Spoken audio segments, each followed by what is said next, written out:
तो दोस्तों आज की वीडियो में बात करेंगे बजाज हाउसिंग फाइनेंस के बारे में। बहुत सारे लोग कंफ्यूज है शेयर होल्डर कैटेगरी को लेके, और इस कंफ्यूज करने के लिए कंपनी की तरफ से एक मेल आ चुका है। जी हाँ, कंपनी की तरफ से एक मेल आ चुका है, क्योंकि मेरे अकाउंट में बजाज फाइनेंस के शेयर हुआ करते थे, तो इस वजह से मुझे भी एक मेल आया है। मेल में क्या आया है कि 4:20 यानी कि मार्केट क्लोज होने के बाद मुझे एक मेल आया है, जिसमें बजाज फाइनेंस की तरफ से मेल में ये बताया गया है कि आप इस IPO जो है, बजाज हाउसिंग फाइनेंस के जो IPO है, उसके लिए आप एलिजिबल हैं, आप उसमें अप्लाई कर सकते हैं। क्योंकि यहाँ पे अगर आप क्लियरली देखेंगे तो यहाँ पे एक मेंशन लाइन जो कंपनी की तरफ से बताया गया है कि जे eligible share holder of Bajaj Finance, आप एलिजिबल हैं इस शेयर होल्डर कैटेगरी के लिए और आप उसमें अप्लाई कर सकते हैं। अगर आपके पास शेयर रहा होगा, अगर दो केस देखिए, यहाँ पे दो केस निकल के आता है। बहुत सारे लोग अभी भी होंगे कि मुझे अभी तक मेल नहीं आया है, तो मुझे क्या करना चाहिए। तो देखिए, कुछ मेल जो होते हैं ऊपर नीचे हो जाते हैं, तो हो सकता है कल तक आपको आते हुए देखने को मिलेंगे।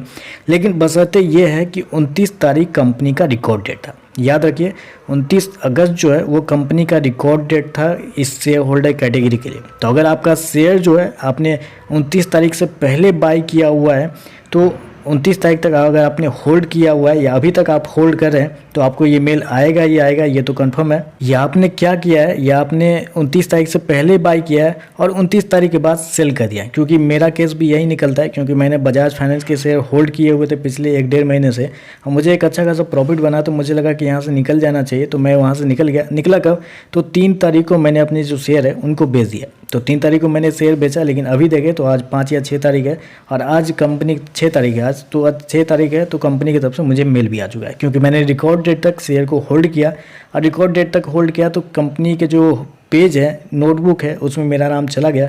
अब मेरा नाम चला गया तो मैं इसके लिए एलिजिबल हो गया।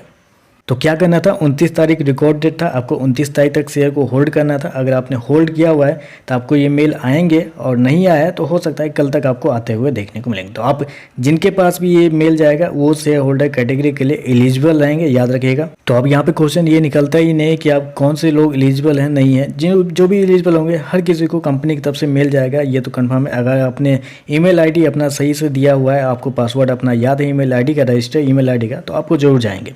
और यहाँ पे कंपनी ने ये भी मेंशन किया है कि इस शेयर होल्डर कैटेगरी जो है, इसके लिए कंपनी ने 500 करोड़ अलॉट किए हुए हैं। रिजर्वेशन जो है 500 करोड़ का किया गया है, यानी आप कह सकते हैं कि लगभग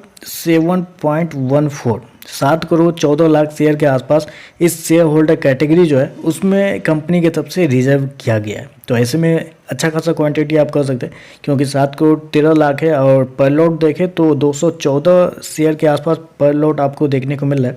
तो लगभग बोल सकते हैं 3,35,000 लॉट जो है वो शेयर होल्डर कैटेगरी के लिए बांधा गया है, यानी कि रिजर्व रखा गया। तो रिजर्व कितना रखा गया है? लगभग बोल सकते हैं 3.5 लाख लॉट जो है शेयर होल्डर कैटेगरी के लिए रिजर्व रखा गया। लेकिन ये भी बहुत कम ही है, क्योंकि अगर देखा जाए तो जितना बजाज फाइनेंस और बजाज फिनसर्व के पब्लिक होल्डिंग है, तो उस हिसाब से देखें तो हो सकता है कि आपको अच्छा खासा अमाउंट में सब्सक्राइब होता हुआ देखने को मिलेगा रिटेल कैटेगरी में भी। लेकिन यहाँ थोड़ा सा कम भीड़ रहेगा, बशर्ते मतलब ओपन मार्केट में जो नॉर्मल जो IPO के लिए अप्लाई करते हैं उसके मुकाबले शेयर होल्डर कैटेगरी में थोड़ा कम भीड़ रहता है। इस वजह से ज़्यादा फोकस में है बजाज हाउसिंग फाइनेंस का ये जो IPO है। लेकिन एक चीज़ याद रखिएगा, यहाँ पे कंपनी ने ये भी मेंशन किया है कि आप जो मैक्सिमम से मैक्सिमम जो अमाउंट है वो यहाँ पर आप लगा सकते हैं कितना तक, 2 लाख के आसपास तक आप लगा सकते हैं। 2 लाख से ऊपर का जो बिड है वो आप नहीं कर सकते हैं। तो आप कर सकते हैं लगभग 12 लॉट के लिए आप एक बार अप्लाई कर सकते हैं। अगर आपके पास पैसे हैं, आपको लगता है कि आपको अप्लाई करना चाहिए, तो आपको मैक्सिमम से मैक्सिमम लॉट के लिए अप्लाई करना चाहिए। क्यों करना चाहिए, उसके पीछे का रीज़न भी है। रीज़न क्या मैं बताता हूँ। रीज़न ये है कि ये जो शेयर होल्डर कैटेगरी जो होता है, और 1-2 और कैटेगरी होता है, उसमें क्या होता है, या बिग HNI बोल सकते हैं या शेयर होल्डर कैटेगरी बोल सकते हैं। इस दोनों केस में क्या होता है, आपको प्रपोर्शनेट बेसिस पे ये जो अलॉटमेंट जो है ना, वो प्रपोर्शनेट बेसिस पे किया जाता है। यानी कि अगर समझिए कि शेयर होल्डर कैटेगरी में ये जो सब्सक्रिप्शन है वो होता है कितना, 10 गुना। ठीक है, 10 गुना सब्सक्राइब होता है शेयर होल्डर कैटेगरी में। अगर आपने एक लॉट किया हुआ है तो आपके चांसेस बहुत कम हो जाएंगे। लेकिन अगर किसी ने 10 लॉट अप्लाई किया हुआ है तो उसका क्या हो जाएगा, उसका एटलीस्ट एक जो लॉट है ना वो कंफर्म हो जाएगा। ये तो फिक्स है। 9 लॉट हो सकता है कि मिले या ना मिले, वो अलग बात है, लेकिन एटलीस्ट एक लॉट जो है उसके अकाउंट में जाएगा ही जाएगा, कंपनी को अप्रूव करना ही पड़ेगा। तो ऐसे में आप कोशिश कीजिएगा, अगर आपके पास ज़्यादा पैसे रहें तो आप मैक्सिमम से मैक्सिमम लॉट के लिए अप्लाई कीजिएगा।